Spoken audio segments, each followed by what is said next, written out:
Hello আসসালামু আলাইকুম দর্শকবিন্দু শ্রোতাবিন্দু, স্বাগতম জানাই আমার ইউটিউব চ্যানেলে এবং আমার দেশবাসীকে। তো আজকে আমরা যে বিষয়টা নিয়ে কথা বলবো সেটা হচ্ছে জানা অজানা রবীন্দ্রনাথ ঠাকুর। রবীন্দ্রনাথ ঠাকুরের নাম, বিশ্বকবি রবীন্দ্রনাথ ঠাকুরের নাম এবং বই, লেখা বই আমরা পড়েছি, কিন্তু তিনের বা কবির অভ্যন্তরিক বিষয় সম্পর্কে আমরা খুবই কম জানি।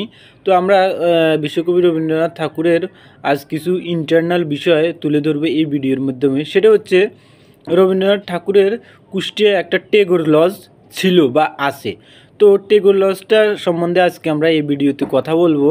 টেগোর লজ কুষ্টিয়া শহরের উত্তর পূর্ব দিকে ঐতিহাসিক মোহিনী মিলের দিকে যেতে রাস্তার বাম পাশে কবি রবীন্দ্রনাথ ঠাকুরের স্মৃতিবিজড়িত টেগোর লজ। তো লাল দালান, এই দালানটা লাল দালান, দোতলা, সেকেলে অবকাঠামো হলেও অভিজাত্য ফুটে উঠেছে দালানের শরীর থেকে।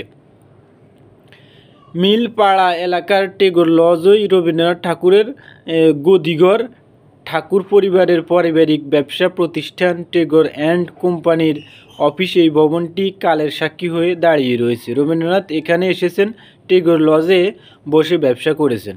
রবীন্দ্রনাথ ঠাকুর যে শুধু কবিতা লিখতেন তাও না, কবিতা লেখার পূর্বে রবীন্দ্রনাথ ঠাকুর এই ব্যবসা, টেগোর লজে ওনার ব্যবসা ছিল। ওই ব্যবসা যেমন ওই ডাল চাউল এই সম্বন্ধে টেগোর লজে ব্যবসা ছিল। এটা কবিতা লেখার পূর্বে, যখন কবিতা অনেক বেশি পরিমাণে লেখা শুরু করছে তখন উনি ওই ব্যবসাটা ছেড়ে দিয়েছেন এবং ওনার ভাতিজাকে ওই ব্যবসাটা দেখাশোনা করার জন্য দিয়েছিলেন।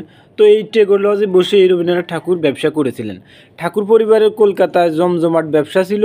প্রতিষ্ঠানের নাম ছিল টেগোর অ্যান্ড কোম্পানি।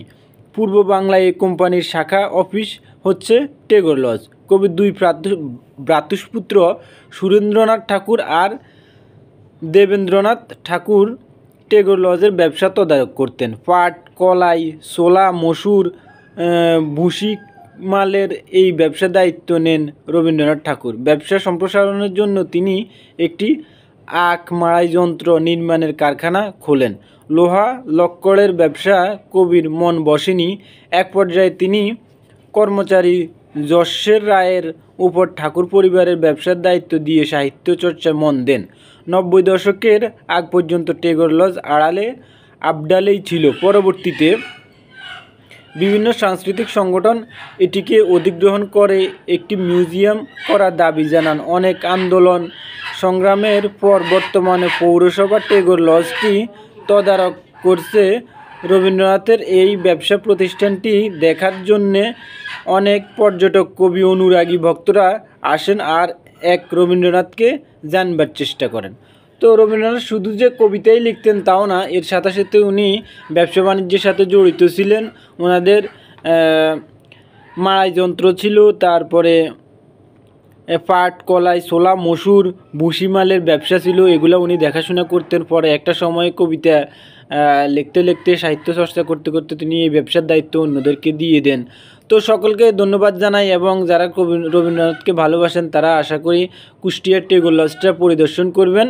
আমি কুষ্টিয়ার টেগোর লজে যাইনি, আমি জানি না, তবে আমি যে তথ্যটা দিয়েছি ওনার একটা লিখিত বই থেকে তথ্যটা দিয়েছি, এটা সত্য। আপনারা যারা রবীন্দ্রপ্রেমী তারা ওই টেগোর লজ পরিদর্শন করবেন। সকলকে স্বাগত জানাই। সার্ভেয়ার আশিফুল হাসান। যদি ভিডিওটা ভালো লাগে তাহলে বেশি বেশি করে লাইক করবেন, কমেন্ট করবেন এবং সহযোগিতা করবেন, সাপোর্ট করবেন আমাকে আরও নতুন নতুন ভিডিও তুলে ধরতে পারি যেহেতু।